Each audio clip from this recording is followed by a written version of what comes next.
Pada saat baru separuh lebih warga Amerika Serikat tervaksinasi penuh melawan COVID, pemerintahan Joe Biden kini mencanangkan suntikan booster atau penguat setelah vaksin dosis kedua. 8 months after your second shot, get a booster shot. These booster shots are free. We'll be able to get the booster shots at any one of approximately 80,000 vaccination locations nationwide. It will be easy. Langkah ini menyusul penelitian yang menunjukkan vaksin tetap efektif bahkan melawan varian Delta. Even though this new data affirms that vaccine protection remains high against the worst outcomes of COVID, we are concerned that this pattern of decline we are seeing will continue in the months ahead, which could lead to reduced protection against severe disease, hospitalization, and death. Keputusan memberikan suntikan ketiga di negara-negara industri menuai kritik dari Organisasi Kesehatan Dunia WHO. WHO bahkan meminta adanya moratorium pemberian booster vaksin hingga setidaknya September. Pertimbangan WHO adalah di tengah kesenjangan pasokan vaksin saat ini, lebih baik stok vaksin yang ada saat ini difokuskan untuk vaksinasi di negara-negara berkembang, yang rakyatnya banyak yang bahkan belum mendapatkan dosis pertama vaksin COVID. Kesenjangan ini pula yang terus disoroti aktivis. The decision to push booster shots in the United States is just one more step that our government is taking that's going to widen the gap between the haves and the have-nots. And this isn't just a moral stain on wealthy nations. It's really going to prolong the pandemic for everyone. Tapi Presiden Biden berdalih booster secara domestik dan bantuan vaksin bagi negara lain bisa dilakukan bersamaan. Now there's some world leaders who say America shouldn't get a third shot until other countries got their first shot. I disagree. We can take care of America and help the world at the same time. In June and July, America administered 50 million shots here in the United States, and we donated 100 million shots to other countries. Amerika Serikat mulai memberikan suntikan booster bagi warga yang memiliki gangguan kekebalan tubuh, Jerman dan Prancis bagi warga lansia, sementara Israel bagi warga usia 50 tahun ke atas. Dari Washington DC, Nova Purwadi dan tim VOA.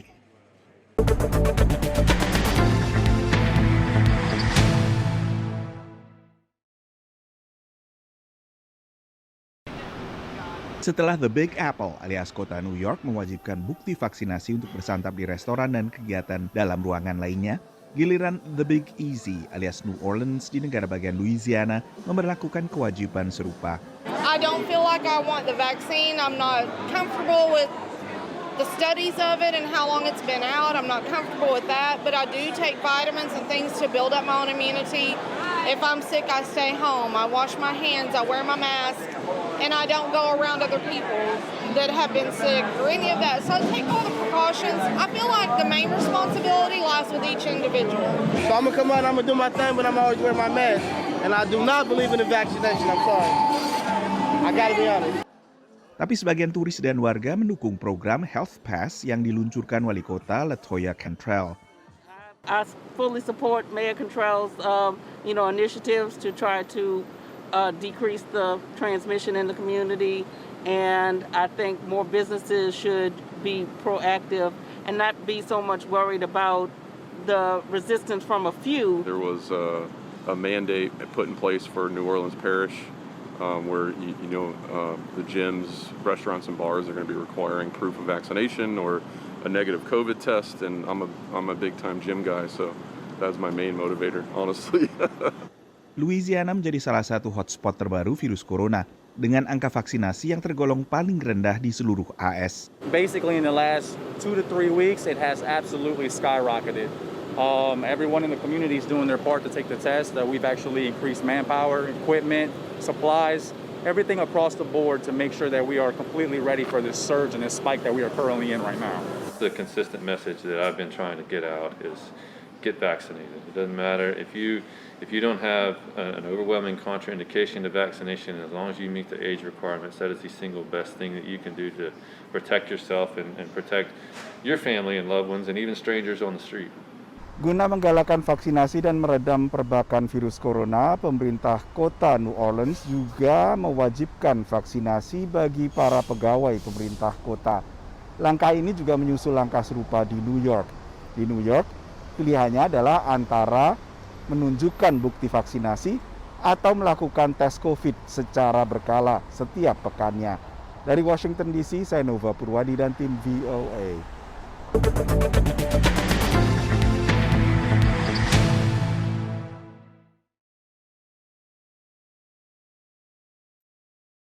Kelompok Taliban kini menjanjikan pemerintahan Islam yang inklusif, berbeda dari pemerintahan garis keras Taliban yang menguasai Afghanistan selama 5 tahun, sebelum digulingkan koalisi pimpinan Amerika Serikat pada 2001. Sebagian pihak mendesak dunia internasional menyambut positif janji ini. They said they called women to come back to work. They said women can have rights. They start sending messages to everyone. But at that situation, people try to, we are afraid Taliban is going to do this and so on. We have fear, we have concerns. So far, nothing happened. Mansur Adaifi adalah seorang mantan tahanan di Guantanamo, penjara militer Amerika Serikat yang digunakan menahan tersangka teroris tak lama setelah serangan 11 September. Ia menuliskan kisahnya Lost and Found at Guantanamo, Don't Forget Us Here. Tapi sebagian pengamat keamanan mencermati hubungan Taliban dengan Al-Qaeda yang melancarkan serangan 11 September belum putus. We really need to think about what this means for the future of terrorism in Southeast Asia. Afghanistan plays a critically important role in the development of terrorism in Southeast Asia. Sebelum berafiliasi ke ISIS, banyak kelompok teroris Asia Tenggara berafiliasi dengan Al-Qaeda. The leaders of many militant groups in Indonesia and elsewhere, Malaysia, the Philippines, were veterans of the Mujahideen that fought the Soviet Union that were later recruited by Al-Qaeda. Peledakan bom Bali pada 2002 misalnya dilakukan oleh warga Indonesia yang berlatih bersama Mujahidin di Afghanistan. Saat membela keputusannya menarik pasukan Amerika dari Afghanistan, Presiden Joe Biden menegaskan ancaman terorisme kini telah jauh meluas keluar Afghanistan, hingga ke Somalia, Suriah, dan Irak. Bahkan ada perluasan pengaruh hingga ke Afrika dan Asia. Menurut Biden, ini yang patut menjadi fokus upaya kontra terorisme Amerika Serikat. Meski mempertanyakan strategi penarikan Biden, pendekatan Biden didukung seorang veteran perang Irak sekaligus mantan diplomat di Afghanistan yang kini menyuarakan perdamaian. So you've seen this happen over and over again. It's termed blowback, where you do something expecting results and what you get is something completely different. Menurut Matthew Home, mempertahankan pasukan dengan dalih kontra terorisme justru menjadi bumerang. You are creating, by invading and occupying these countries, you're setting loose forces you can't control, but you are also contributing to the very enemy that you claim you are fighting. You are basically, by showing up and occupying these countries, you are basically proving them right as well as pushing people to join them. Ia mencontohkan catatan Departemen Luar Negeri Amerika Serikat sendiri menunjukkan jumlah kelompok teroris di Afghanistan dan tetangganya Pakistan justru melonjak tajam setelah invasi koalisi pimpinan Amerika Serikat. Dari Alexandria, Virginia, Yuni Salim dan tim VOA.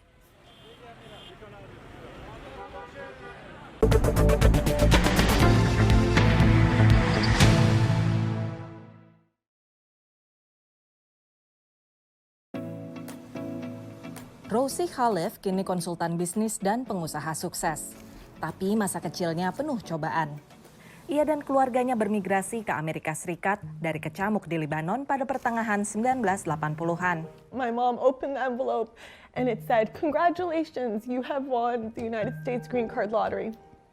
And from that moment, our whole life changed, truly. I mean, there's 4 of us, we all went to college. Many of us had even beyond. My brother's a lawyer, Donna went to Harvard Business School. Mereka tinggal berdempetan di apartemen mungil, tidur di kasur tiup. Tapi itulah yang membuat keluarga ini semakin erat. Immigrant life, right? It was just what you had to do to get by. My dad worked 2 jobs, my mom worked 2 jobs. As soon as my siblings could start working, they started working. Ayah Rosie seniman. Tanpa uang untuk bisa membeli mainan, ia menggunakan tangannya untuk menghibur anak-anak dengan prakarya. Kreativitas itu menginspirasi Rosie dan kakaknya Donna untuk memulai bisnis Surprise Ride. That would give us a break from life. They would teach us things. We would do experiments with him. We realized that kids today are growing.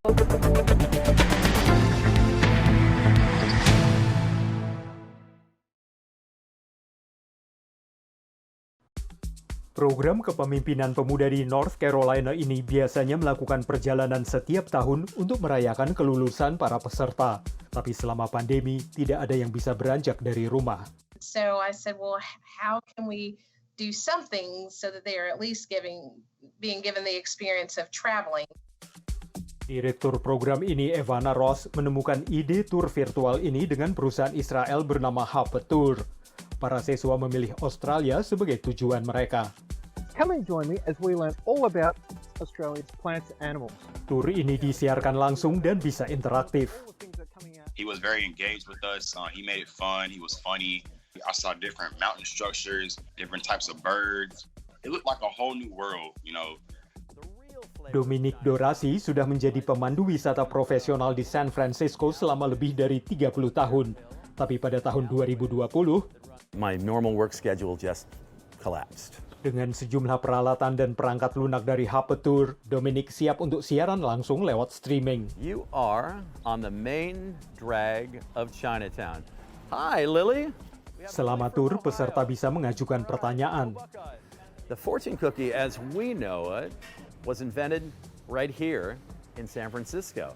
Bahkan saat kegiatan mulai normal dan tur fisik sudah meningkat, Dominic mengatakan tur virtual yang ongkosnya mulai sekitar $14 ini akan tetap ada. It comes at a good value to give people, you know, a 1-hour slice of a city or a destination. We never try to replace real tourism. We're trying to create an additional exposure to new places, maybe a niche destination. Adanya tur virtual seperti ini membuat peserta seolah ikut hadir di tempat tujuan wisata, meski tentunya tanpa merasakan cita rasa dan atmosfer yang sesungguhnya. Dari Arlington, Virginia, saya Helmi Yohanes dan tim VOA.